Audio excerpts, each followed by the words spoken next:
помещаемый в Евросоюз. На сегодняшний день задержано более 100 миллионов штук сигарет, а за весь прошлый год всего лишь 77. Алкогольной продукции большое количество в этом году задерживается, и высокая динамика роста задержаний.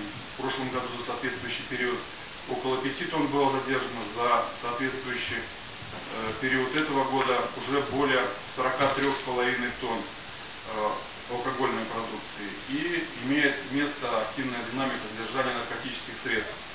За истекший период текущего года 942 килограмма наркотических средств и психотропных препаратов задержано таможенной службы в результате пресечения 52 попыток контрабандного перемещения через границу.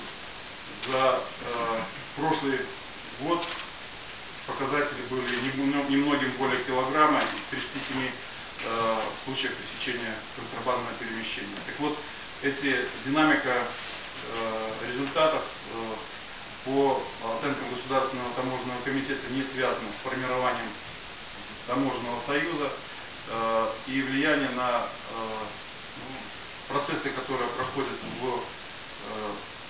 связаны с развитием и изменением этих противоправных тенденций, они находятся в плоскости изменения конъюнктуры некоторых условий оперативной ситуации. Но что касается тех направлений работы, на которых мы будем строить стратегию правоохранительной деятельности, стратегию работы по обеспечению экономической безопасности республики, хочу отметить то, что работа в условиях таможенного союза требует значительного интеграции работы таможенных, наверное, всех правоохранительных служб, поскольку если до формирования таможенного союза нас не особо заботили проблемы, связанные, предположим, с удаленными регионами от Белоруссии, с ввозом продукции на Казахстано-китайской границе, с проблемами, скажем, происходящие на Черкизовском рынке в Российской Федерации, в других местах, то на сегодняшний день в условиях, когда